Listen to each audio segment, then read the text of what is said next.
Let's talk about Unsouled.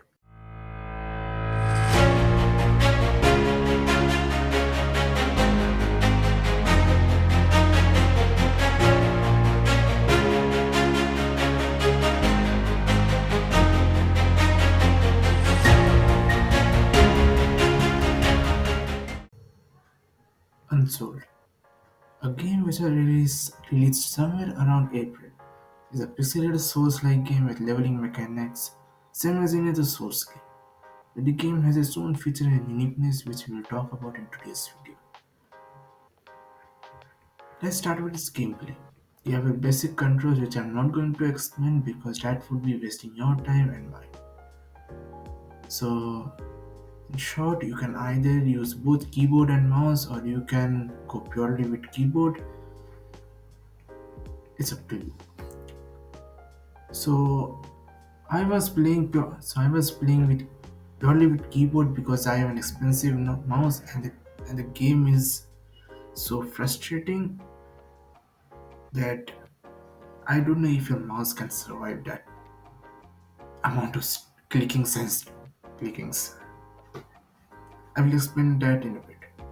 As you progress through the level, you will gather soul points, which are a sort of essence which lets you upgrade your stats. Not only stats, but you can also buy various skills, but you already know that. There are many three levels of difficulty: easy, normal, master, or the extreme difficulty, however you may call it. One key thing is the amount of drops or the amount of soul drops really differs with the difficulty. In easy mode, the soul drops by enemies will be in small amount, while if you're playing it in master mode or in extreme difficulty, the soul drops would be significantly higher. Not only that, but you can also change difficulties mid-battle, but not in boss battles too. I don't know, I haven't tried it.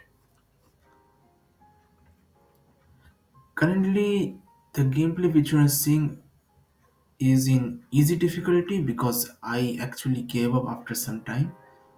Really, there are also passive souls. It's almost like a passive souls would be, how should I explain it? It's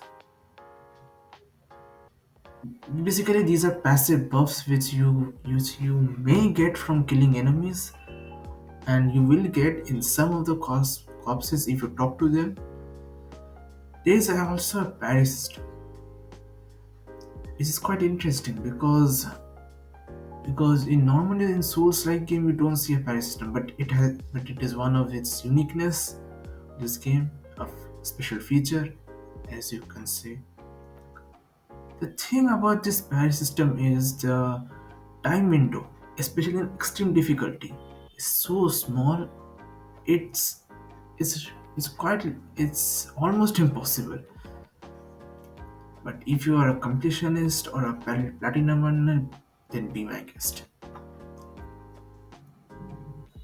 Next with the story. I'm not going to details overall, details because I don't want to spoil you.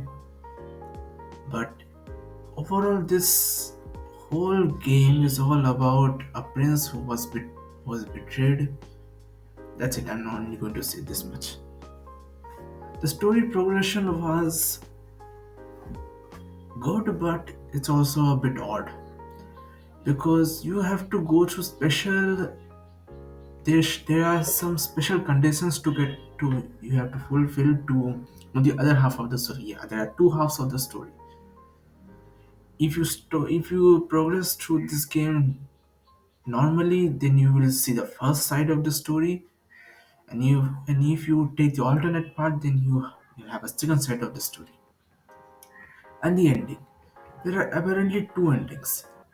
I won't spoil it for I won't spoil it for you, but you remember told there are two sides of the story. Yeah, to achieve the good ending, you have to go through the go through the alternate paths and defeat some secret bosses, which which enable you to get the good ending or the cliffhanger ending. Let's say like now the bosses. The bosses are quite challenging, depends on difficulty. Now, the last but not the least, the art style. This is quite good actually. My liking to a pixelated art style comes from Metroidvania games and games like Metroid and Blasphemous and other platformers. When I saw this, and I saw the trailer of this game, I it matched my taste, and I realized that I should buy it and play it.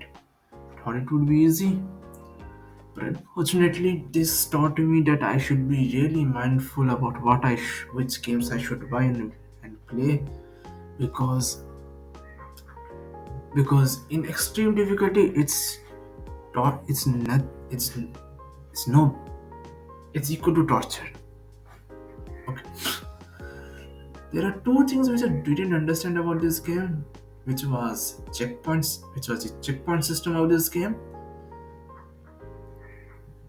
The interesting thing about that is these checkpoints are not your typical souls like fire, bonfire, or any statue. These are called gradibles and they are actually collectibles. If you find enough of them, you will say collectible section after completing the game, and you will see these gradible statues presented to you as collectibles. You will even see few one or two missing statues.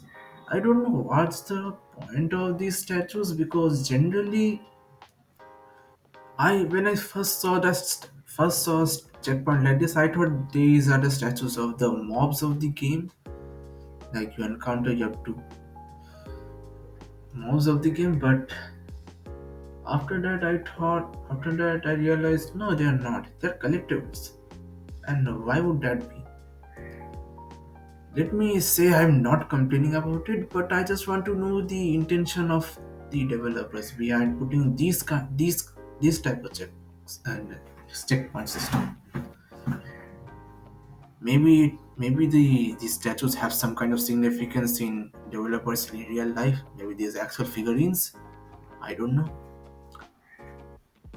Well, this is the end of the video. If you like it, thanks. If you don't like it, you can put a dislike and comment to point out what was wrong if I have missed something.